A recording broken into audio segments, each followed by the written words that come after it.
Hello friends, welcome to Live Study Point. आज हम बात करेंगे संधि की। देखिए, हमने कल भी संधि पढ़ा था, तो संधि के टाइप्स कितने होते हैं यहाँ तक पढ़ लिया था। संधि का मीनिंग क्या होता है, संधि क्या होती है, संधि के कितने प्रकार होते हैं, ये सब देखा था। तो आज हम उसके आगे का पार्ट देखेंगे।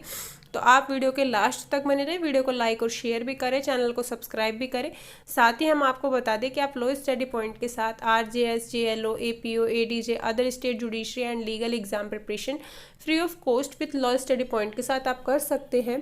अगर आप चाहते हैं कि फ्री ऑफ कॉस्ट आपको डेली क्लासेस प्रोवाइड हो, तो हम करवा रहे हैं फिलहाल जुडिशरी, जेएलओ, एपीओ की। तो आप हमें यूट्यूब पे ज्वाइन कर सकते हैं, चैनल को सब्सक्राइब भी करें जिससे आपको आने वाली हर वीडियो का अपडेट मिले। साथ ही आप ज्वाइन कर सकते हैं फेसबुक, इंस्टाग्राम और टेलीग्राम ग्रुप्स, वहाँ भी आप हमें फॉलो कर सकते हैं फेसबुक, इंस्टाग्राम पे। और साथ ही आप टेलीग्राम ग्रुप और व्हाट्सएप ग्रुप भी ज्वाइन कर सकते हैं। इन सभी का लिंक आपको डिस्क्रिप्शन बॉक्स में मिल जाएगा, वहाँ से जाके आप ज्वाइन कर सकते हैं। आपको डेली अपडेट, लॉ का, लीगल एग्जाम प्रिपरेशन, सभी चीज़ों के नोट्स, आपको मोस्टली सुप्रीम कोर्ट के जो अपडेट्स रहती हैं वो सारी चीज़ें प्रोवाइड करवाई जाती हैं। तो आप लोग स्टडी पॉइंट के साथ तैयारी कर सकते हैं। अब देखिए, कल हमने पढ़ा था कि संधि के 3 प्रकार होते हैं, स्वर संधि, व्यंजन संधि और विसर्ग संधि। तो आज स्वर संधि के बारे में पढ़ते हैं कि स्वर संधि होती क्या है। देखिए, 2 स्वरों के मेल से होने वाले विकार को स्वर संधि कहते हैं। अब देखिए, स्वर क्या होते हैं, जैसे कल मैंने बताया था आपको, ए, आ, ई, छोटी बड़ी, ये सब, छोटा ऊ, बड़ा ऊ, ये सब चीज़ें क्या होती हैं, स्वर होते हैं आपके। तो इन दोनों के मेल से जो आपका विकार उत्पन्न होता है।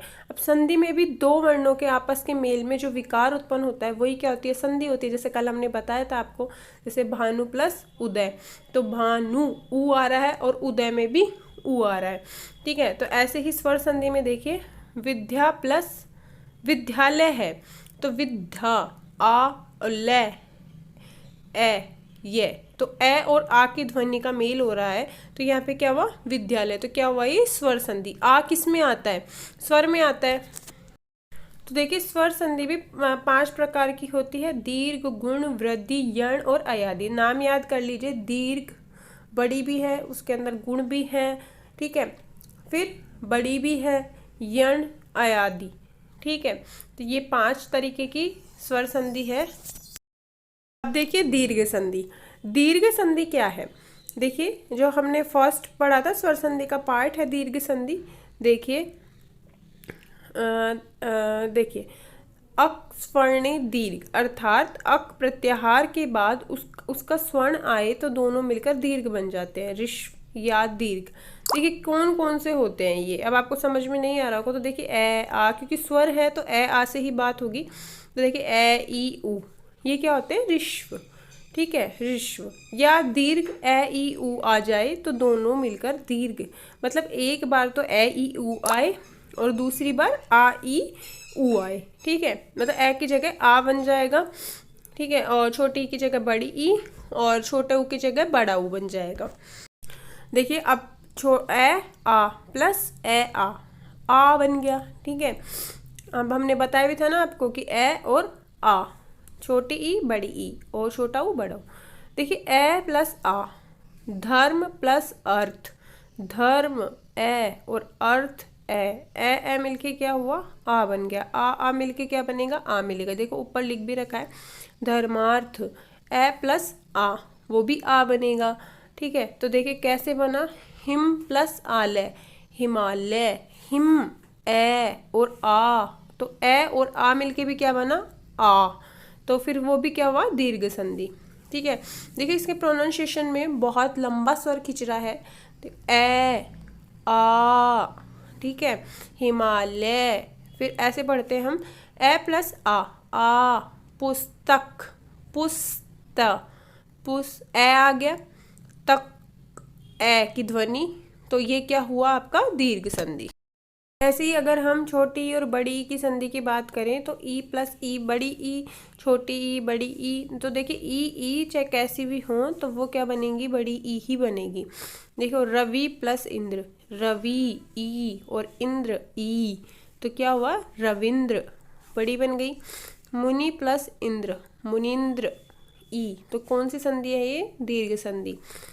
ई प्लस ई, ग्रीश, ई। तो इन सभी में ई की ध्वनि है, आप नोट करके खुद लिख भी सकते हैं और खुद ध्वनि प्रोनाउंसिएशन से जान भी सकते हैं। ऊ और ऊ, तो ये भी बड़ा ऊ ही बनेगा, जैसे कल हमने बताया था भानुदय, भानुदय, विधुदय, ठीक है, वधुलेख। और ऊ बड़ा ऊ भी बड़ा हु ही बनेगा। अब हम पढ़ेंगे गुण संधि। देखिए इसमें ए आ के आगे ई हो तो क्या बनेगा ए, ऊ हो तो ओ, और ऋषि हो तो अर बनता है। देखो अब ए के आगे ई है तो क्या बनेगा, ए बनेगा, जैसे नरेंद्र, तो नरेंद्र, ठीक है। और अगर यहीं पर ए प्लस ऊ हो तो क्या बनेगा, ओ बनेगा, देखो इसमें लिख भी रखा है। और साथ ही अगर हम बात करें आ प्लस ऊ की तो वो भी ओ बनेगा, महोत्सव, महा उत्सव में क्या होता है, महोत्सव। ए प्लस ऊ क्या होगा, ओ जल प्लस उर्मी, जलोर्मी, महा प्लस उर्मी, महोर्मी। तो ये सारी जो आपके ऊपर लाइन है ए आ वाली, ये सारी आपको याद करनी है। ए प्लस री, और ठीक है, बस जैसे बताया था आपको, तो देव प्लस ऋषि, तो देव ए और ऋषि, ए प्लस री बना तो देव ऋषि बन हो गया। आ प्लस री बनेगा तो भी अर होगा, महर्षि, महर्षि बोलते हैं। वृद्धि संधि की बात करते हैं, ए आ का ए से मेल होने पर ए तथा ए आ को ओ, और ओ से मेल होने पर औ हो जाता है, इसे वृद्धि संधि कहते हैं। जैसे ए प्लस ए, बड़ा ए हो गया, देखो ए, एक प्लस एक, एकक, मतेक्य, सदैव, ये सारे जो डबल ए वाले होते हैं, औ वाले, ये सारे वृद्धि संधि के होते हैं पार्ट। अब देखो ए प्लस ओ, औ, वन प्लस ओष्टि, वनोष्टि, आ प्लस ओ, औ, तो महाओष्टि, ठीक है। ए प्लस ओ हो गया, तो परम प्लस औषध, परमोषध, ठीक है। ये सारे होते हैं जब डबल ओ औ वाले सारे स्वर आते हैं जिनमें, तो वो सारी वृद्धि संधि है। यण संधि की बात करें तो ई के आगे कोई विजातीय असमान स्वर होने पर ई और बड़ी ई को यह हो जाता है। ऊ के आगे अगर कोई विजातीय स्वर है तो वो वह हो जाएगा, और ऋषि के आगे अगर कोई विजातीय स्वर है तो वो र हो जाता है, इसे यण संधि कहते हैं। ऊ वह, ठीक है, ये ध्यान रखना है।